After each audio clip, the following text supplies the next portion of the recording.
आजकल एक ट्वीट बहुत वायरल हुई है।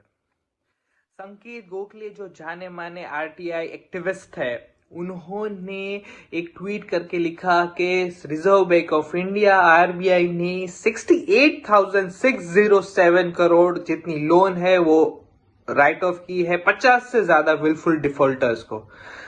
दोस्तों, ये विलफुल डिफॉल्टर्स आरबीआई के मुताबिक वो होते हैं कि जिनके पास पैसे चुकाने की क्षमता होती है फिर भी नहीं देते।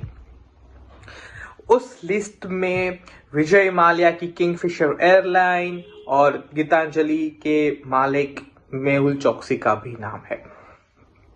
उसके साथ बाबा रामदेव की कंपनी जो है रुचि सोया का भी उसमें नाम है। मैं आपको 68,607 करोड़ का एक उदाहरण देता हूं कि वो कितनी बड़ी वैल्यू हो सकती है। इस देश में जहां पे बहुत सारे लोग हैं, उसके लिए बहुत सारी पोषण यानी मिड डे मील जैसी बहुत सारी अलग अलग योजनाएं चलती है।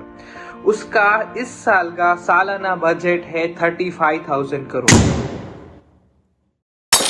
अगर वो 68,607 जितने करोड़ है, वो पैसे अगर यूज होते तो 18 महीने तक मिड डे मील और पोषण जैसी बहुत सारी सुविधाएं वहां पे पैसा लग सकता था। अब क्वेश्चन है कि आरबीआई यानी कोई भी बैंक है वो ऐसा क्यों करेगी?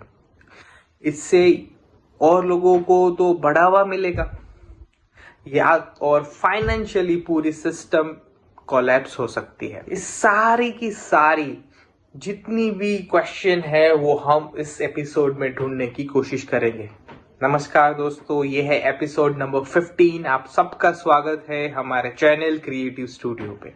यहाँ पे बहुत सारी हीटेड डिस्कशन और बहुत सारी आर्ग्यूमेंट चल रही है, पर आपके लिए फैक्ट जानना बहुत ही ज्यादा जरूरी है, तो हम आपको फैक्ट बताएंगे। सबसे पहला फैक्ट है कि RBI reserve bank of India कभी भी कोई भी इंडिविजुअल यानी कंपनी को लोन नहीं देती है। आरबीआई सिर्फ और सिर्फ लोन देती है गवर्नमेंट और बैंकों को। लोन राइट ऑफ आरबीआई कभी नहीं कर सकती। लोन राइट ऑफ करने का सिर्फ और सिर्फ एक जरिया है जो है बैंक कर सकती है। एक बात। दूसरी बात, क्या है राइट ऑफ?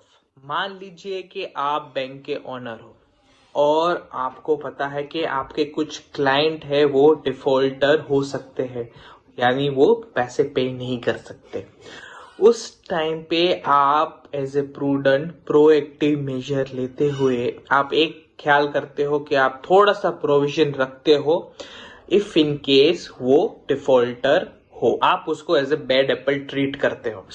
जब भी आप ये प्रोविजन रखते हो तब आप दुनिया को कहते हो कि आप एक कंजर्वेटिव अप्रोच रख रहे हो। If in case things get worse, अगर खराब परिस्थिति आएगी तब वो प्रोविजन से आप यूज करेंगे।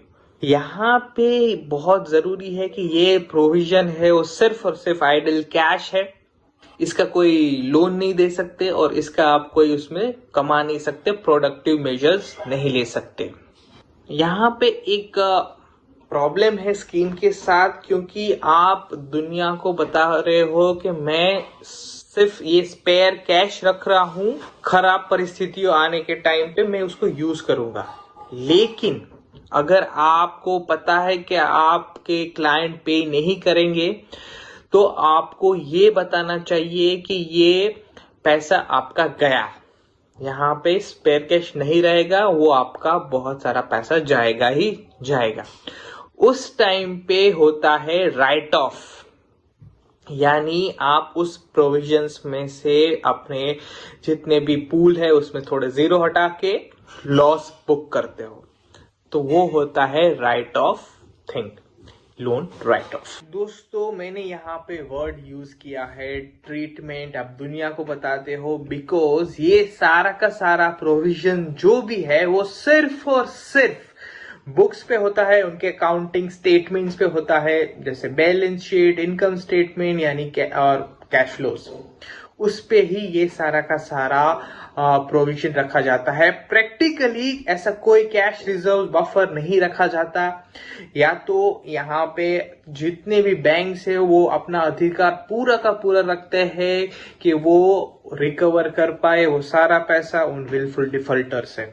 मीनिंग अगर कोई भी बैंक ये राइट ऑफ देती है तो वो बिल्कुल उनके पीछे जा सकती है, और उन्होंने जितनी भी कोलेटरल रखी है, जैसे कि एयरलाइंस में इतने भी एरोप्लेन है, बिल्डिंग है, या फिर कोई भी प्रॉपर्टी है, वो सारा का सारा वो सेल कर सकती है और उससे वो पैसा लाके उनको मुनाफे में जोड़ सकती है, और उसके बाद उन्होंने जो पहले लॉस बुक किया था उसको अंडू करके अपना राइट ऑफ था वो अंडू यानी रिवर्स भी कर सकती है। तो ये बहुत ही कॉमन परसेप्शन है कि ये पूरा का पूरा राइट ऑफ करने से डिफॉल्टर को फ्री गो आउट यानी एकदम फ्री जेल से बाहर निकल सकते, एकदम चिल कर सकते हैं। ऐसा नहीं है। यहाँ पे सिर्फ और सिर्फ ये जानना जरूरी है कि राइट ऑफ है वो सिर्फ और सिर्फ बैंक का एक टूल है जिसमें वो बैलेंस शीट को अपनी क्लीन करते हैं वक्त बाय वक्त। ये तो थी मेथड की बात, लेकिन ग्राउंड रियलिटी सच्चाई जानते हैं कि इस पूरे देश में ये सब क्या हो रहा है। आप जानते हो कि बैंक कितनी भी कोशिश कर ले, कितनी भी इन डिफॉल्टरों के एसेट सेल कर ले, लेकिन बहुत कुछ ऐसा होता है जो वी नीड टू फॉरगो। पैसा वेस्ट होता है, पैसा लूज होता ही होता है, क्योंकि प्रिडोमिनेंटली ये राइट ऑफ है सिर्फ और सिर्फ पीएसयू पब्लिक सेक्टर बैंक्स में होता है। तो यहाँ पे उनके कॉन्सिक्वेंसेस है। गवर्नमेंट को टाइम एंड अगेन इस पूरे सिस्टम में आना पड़ता है, उनको अलग से कैश इन्फ्यूज करना पड़ता है और ऊपर से कैश डालना पड़ता है, ये बोल के कि पूरी बैंकिंग सिस्टम को फ्लोटिंग यानी उनको स्टेबल रखने के लिए उनको पैसा डालना पड़ता है। और वो पैसा कहाँ से आता है? वो पैसा आपके और मेरे जैसे टैक्स पेयर की जेब से आता है। 2015 से आज तक 2.5 लाख करोड़ रुपीस इस डिफरेंट स्टेट ओन बैंक को गए हैं, ये नाम पे कि उन बैंकों की फाइनेंशियल कंडीशन को स्टेबल रखने के लिए ये पैसे हमारे टैक्स पेइंग के पैसे वहां पे जाते हैं। सो दोस्तों, ये एक बहुत बड़ा सवाल खड़ा करता है, और आज हम उस पे एक सवाल करते हैं पूरी सिस्टम को कि हम लोग कैसे इंश्योर करेंगे कि ये विलफुल डिफॉल्टर्स पिक्चर में ना आए।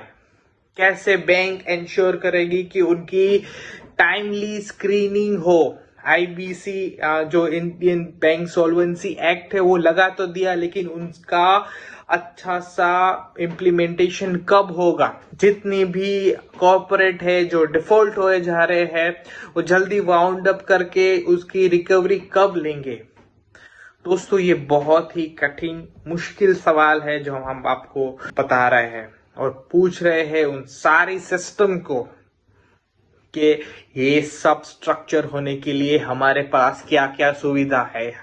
Because at the end of day it's our money and you are liable for it, so please answer.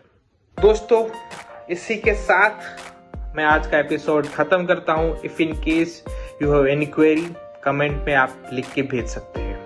Till then, be safe, take care of yourself, और please like, share and subscribe. Good day, जय हिंद।